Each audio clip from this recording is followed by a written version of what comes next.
Boa tarde a todos. Meu nome é Graziele. Esse é meu esposo Edson.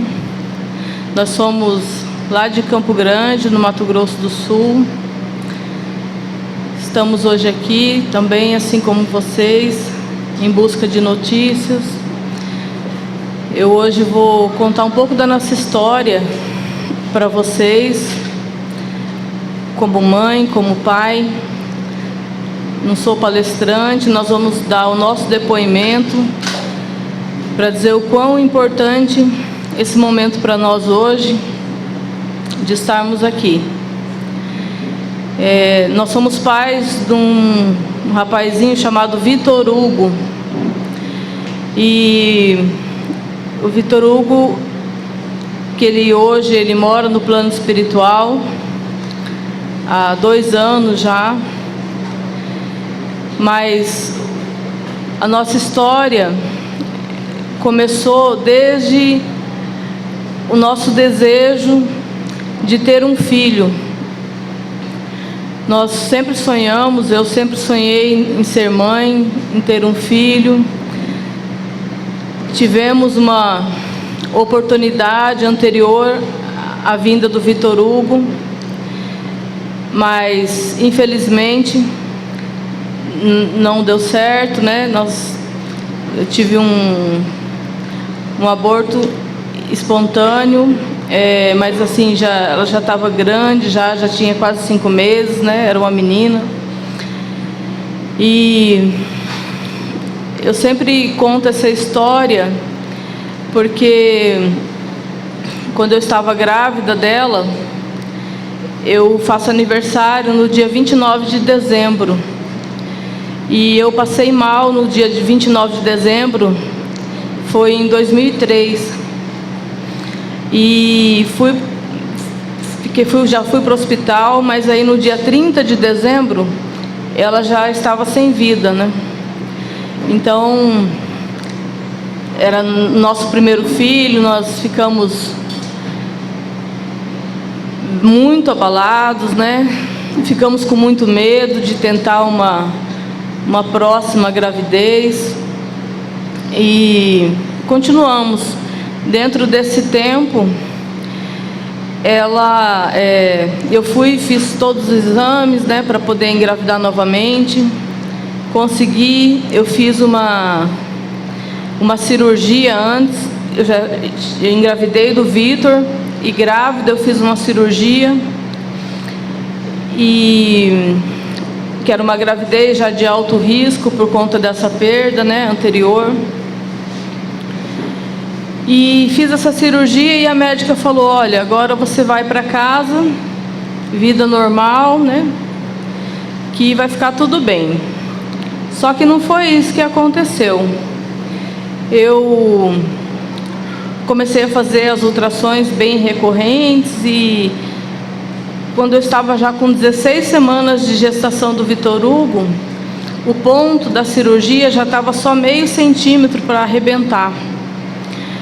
E aí o médico falou para nós assim: olha, vocês vão ter que ir para casa, porque vai perder, vocês não vão conseguir, ele não vai conseguir sobreviver, a não ser que você faça o impossível. Mas é impossível. Eu falei: o que é?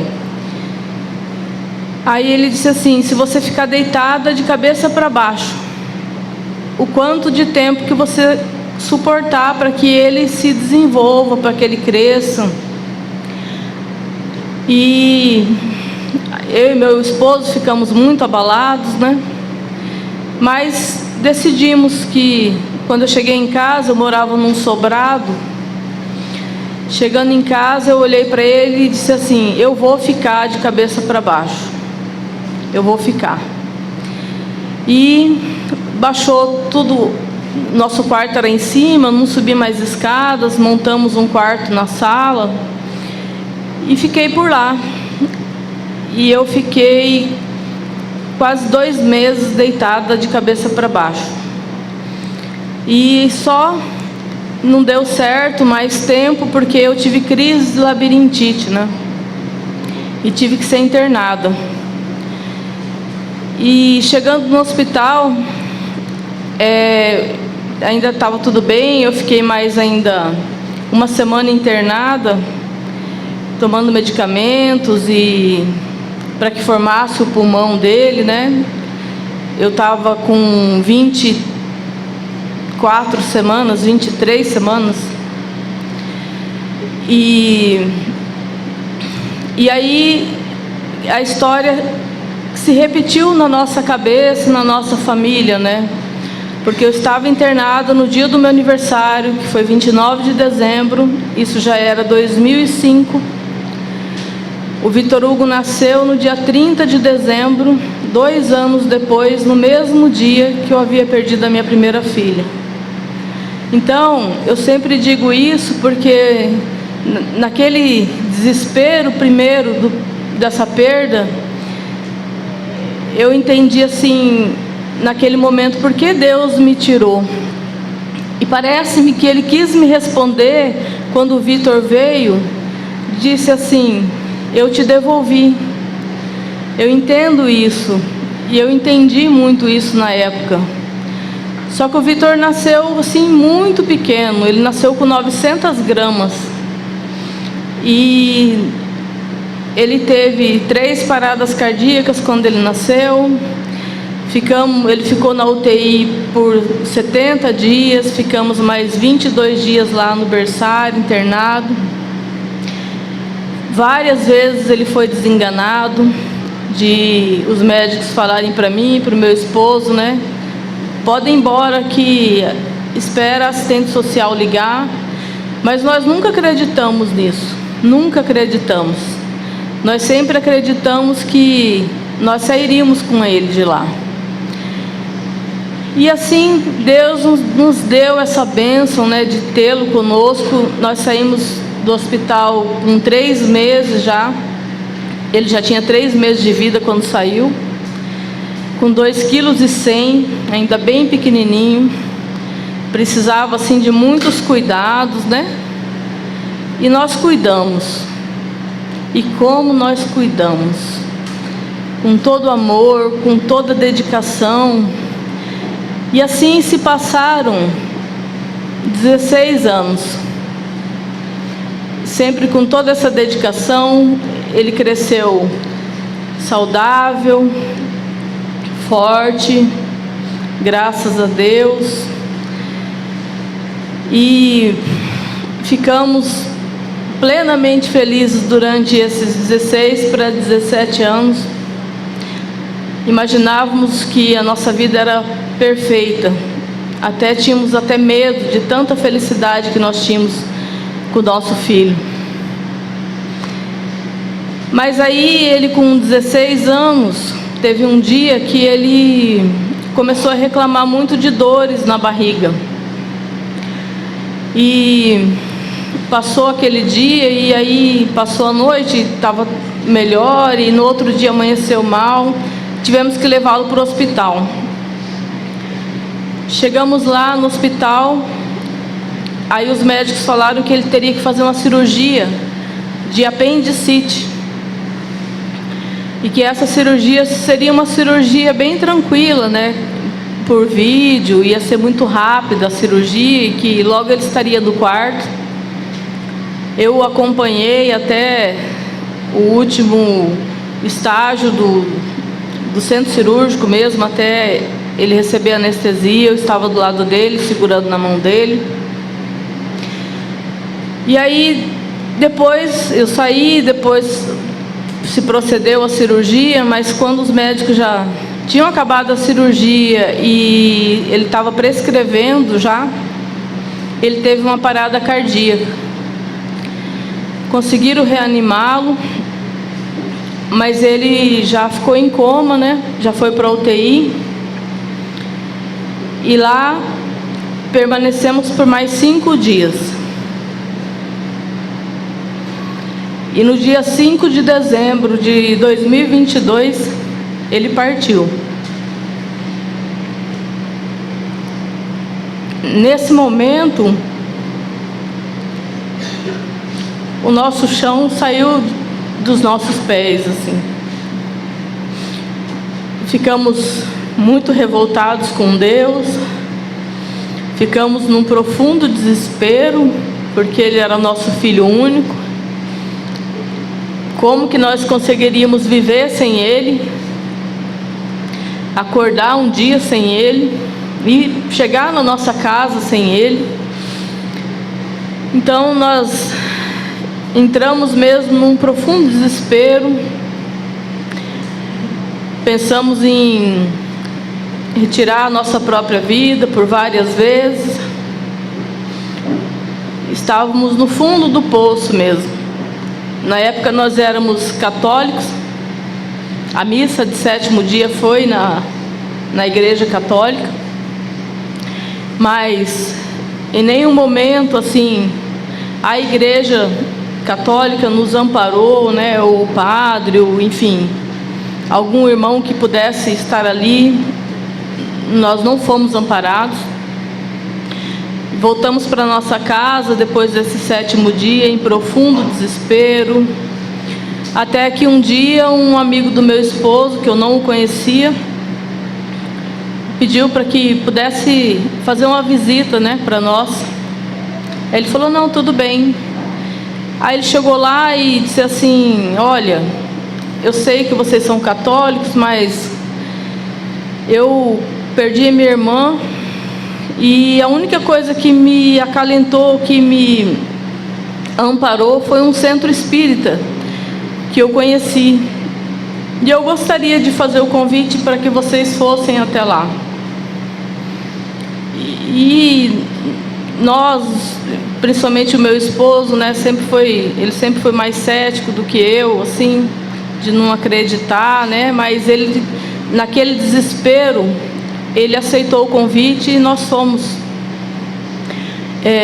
Aceitamos, e só que esse centro espírita, ele estava em recesso, que foi bem no final do ano, e só reabriria em janeiro.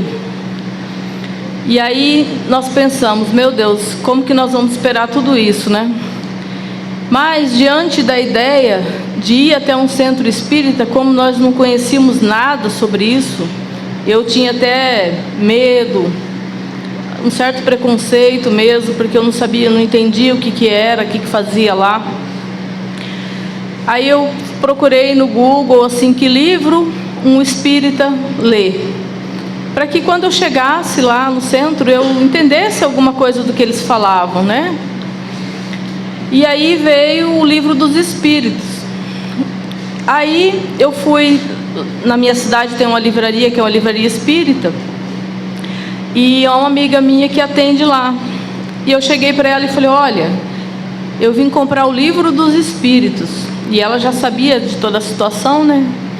Ela disse assim: não, você não vai levar Livro dos Espíritos agora, você vai levar um livro que vai te ajudar nesse momento, que seja um livro direcionado ao luto, Deixe-me Partir, aqueles livros assim, mais de autoajuda, né? Enquanto eu olhava esses livros que ela oferecia, o Edson olhava outros na prateleira da livraria. E ele pegou um livro e trouxe para mim. E ele falou: o que você acha desse? E era um livro do Gabriel Martins. E eu sempre digo, quando eu olhei a foto do Gabriel, os olhos do Gabriel, o sorriso do Gabriel naquela capa, eu senti o meu filho. Eu senti que pudesse ter alguma possibilidade dele estar lá também, onde o Gabriel estava. E aí eu disse assim para o meu esposo, falei: é esse que eu vou levar. E pegamos, compramos, fomos para nossa casa. Era o segundo livro do Gabriel, não tinha o primeiro lá. E só que nesse momento, quando a gente chegou, eu comecei a ler o livro, eu fui me acalmando. Meu coração foi saindo aquele desespero, porque nesse segundo livro, o Gabriel, ele já recebe jovens lá no plano espiritual. Então eu já conseguia assim imaginar que o meu filho pudesse ter sido recebido também lá.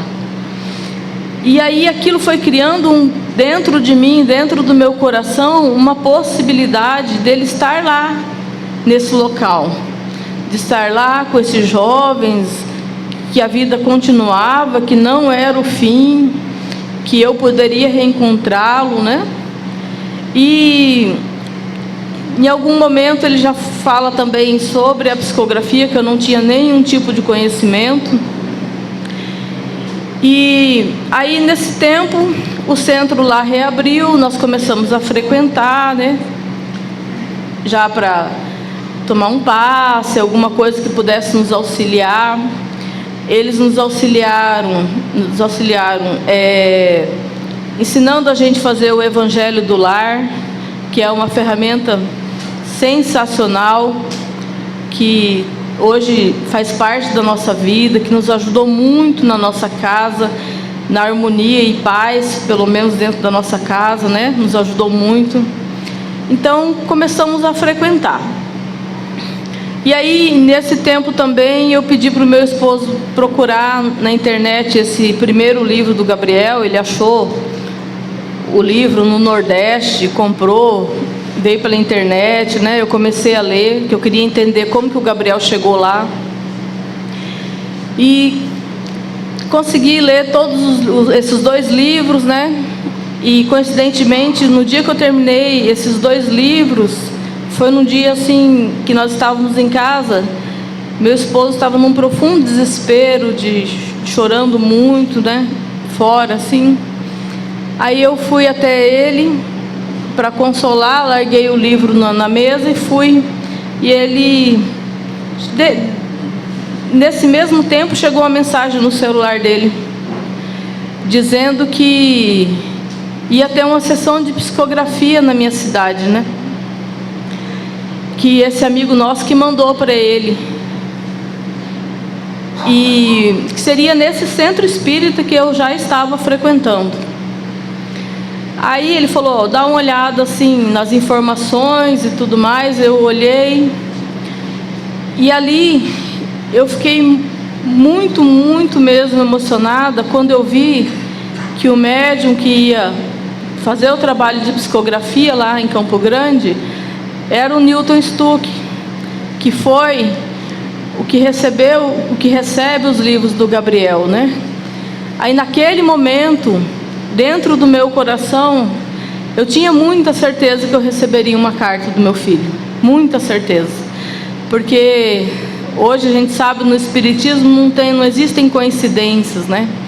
A espiritualidade, ela encaminha a gente aonde a gente tem que estar, no lugar que a gente tem que estar e no momento que a gente tem que estar. E eu acreditei muito nisso. Só que ainda faltavam 2 meses, né, para que acontecesse essa sessão. Só que nesse meio tempo, nós já tínhamos ainda um desespero ainda, eu confesso, mas assim, já estávamos com uma esperança de que alguma coisa aconteceria, que alguma resposta nós teríamos dos tantos porquês que nós tínhamos, né, na nossa cabeça.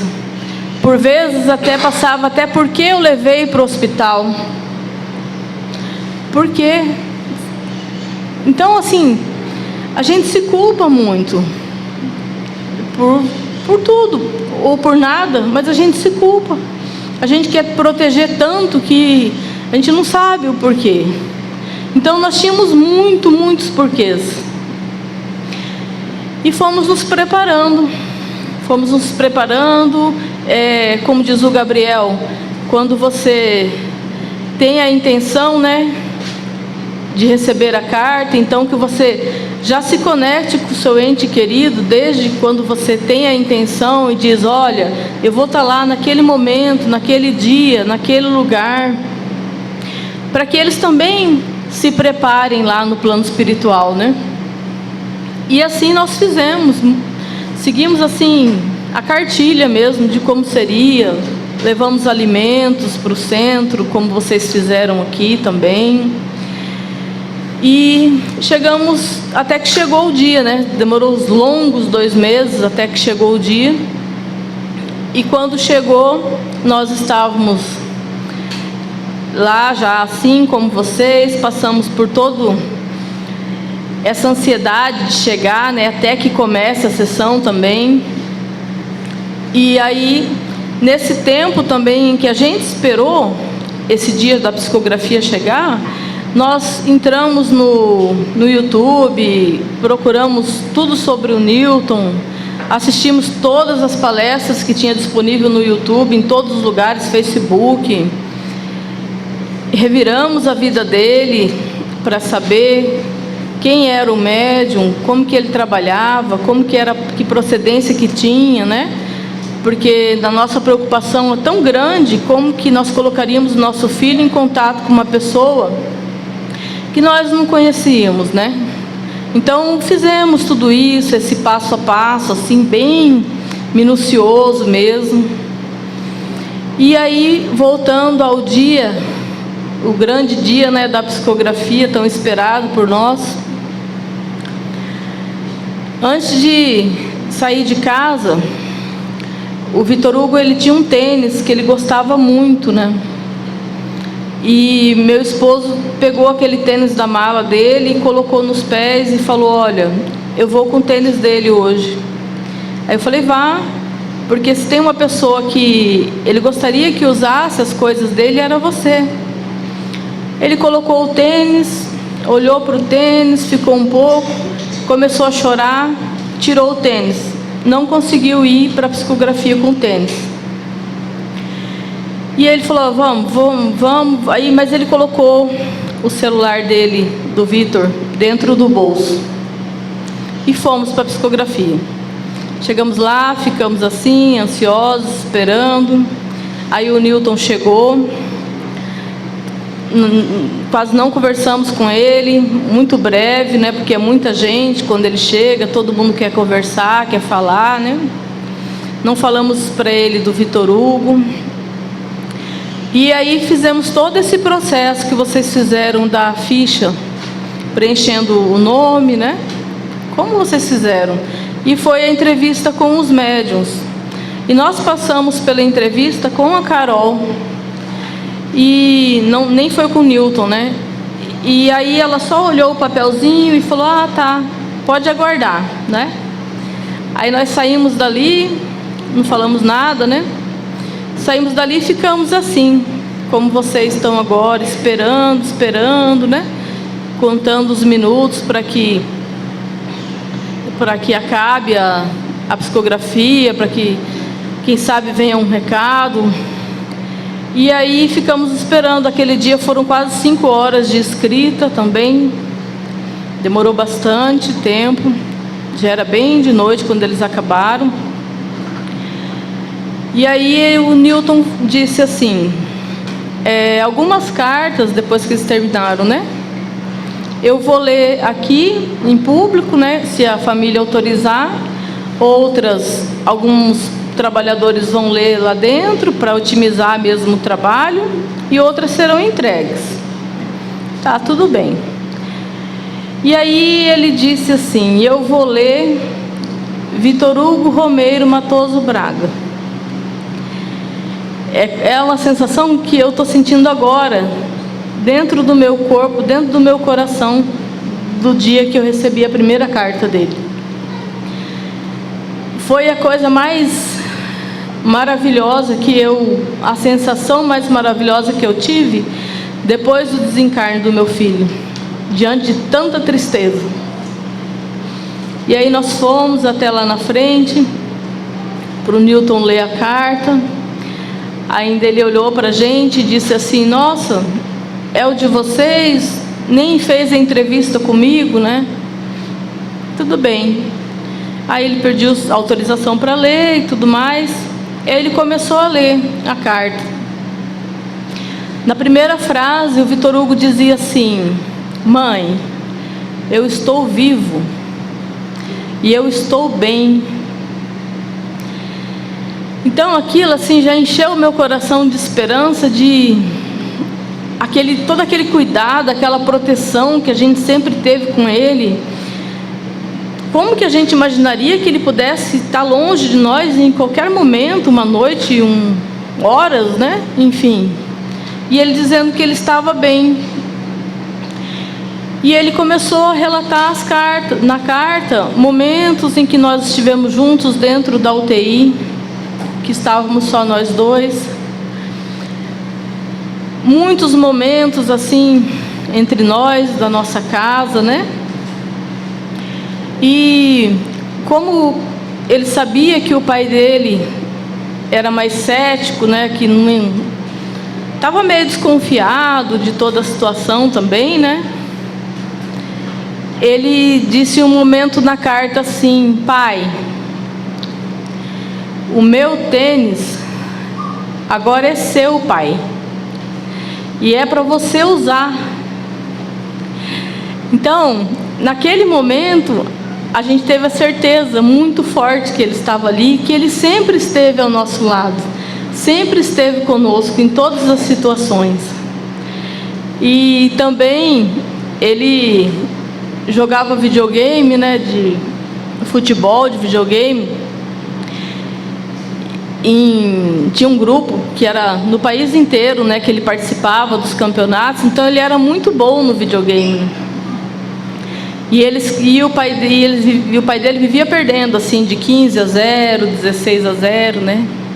E ele colocou na carta assim: pai, você sabia que eu não poderia correr muito, então arrumou outras formas de eu me divertir. Eu até tentei ensinar você a jogar comigo, mas você era muito ruim, né, pai? Então, foi muito direcionado assim para o pai dele. E muitas outras coisas que ele falou na carta, né? E no final da carta, ele assinou o nome dele e desenhou o celular que estava no bolso do pai dele. Então, assim, a primeira carta para nós foi uma luz que se acendeu dentro do nosso coração. Tirou a gente do fundo do poço mesmo. Nos encheu de esperança, de acreditar que ele está vivo. Ele só mudou de lado, que ele segue bem. Então, é essa esperança que nos faz hoje levantar da cama.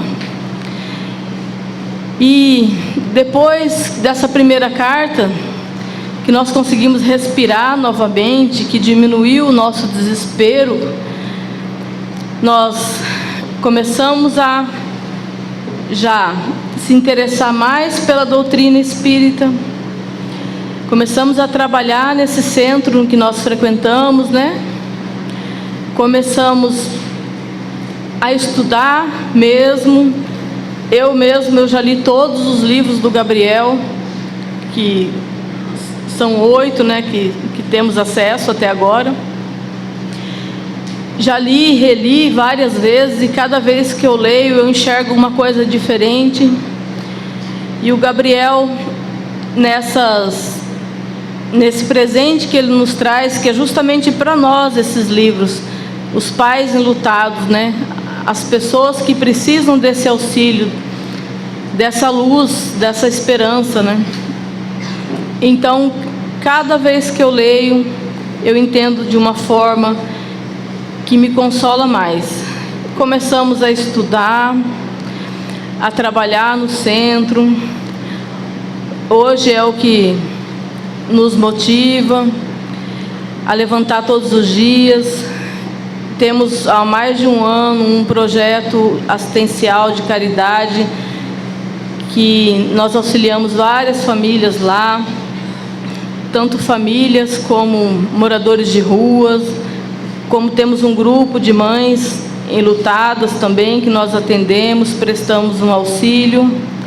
Então, nós ressignificamos a nossa dor nesse sentido, de poder auxiliar o próximo, porque tem uma passagem no livro do Dimas, que é aquele livro Sabedoria de Chico Xavier, que a Marilene comentou com vocês, que é sobre a caridade.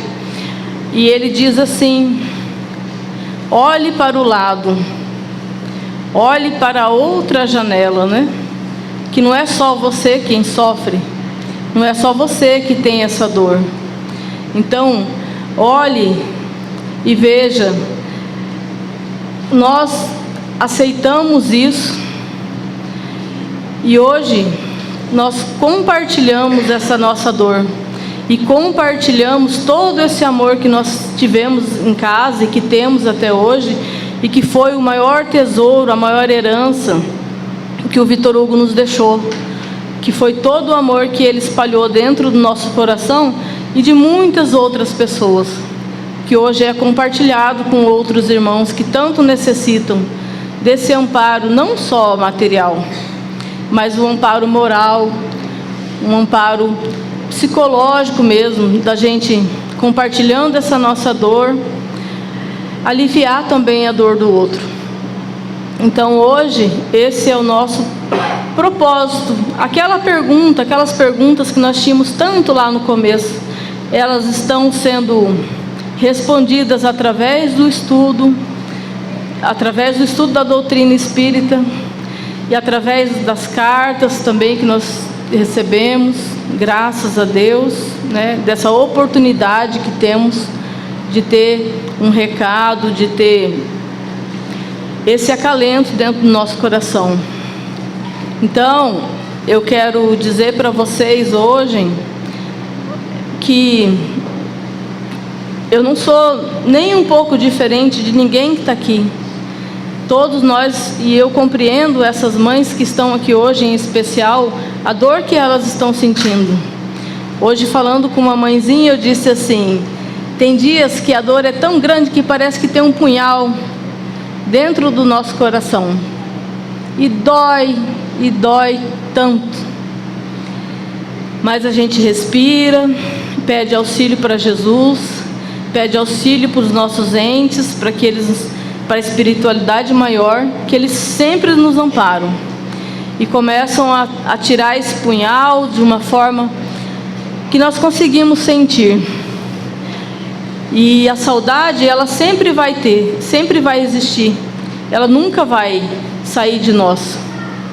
Isso eu tenho certeza. Mas, já que ficamos, que possamos dar um significado a essa nossa existência que temos ainda até esse nosso reencontro tão esperado com os nossos entes queridos, que eu tenho certeza que eu vou reencontrar. Eu tenho certeza. Então, esses dias, para que eles fiquem mais ameno, né, com menos desespero, se deem de presente, se deem essa oportunidade desse conhecimento, se deem de presente esses livros para a alma mesmo de vocês, para que vocês também sejam amparados, assim como eu fui.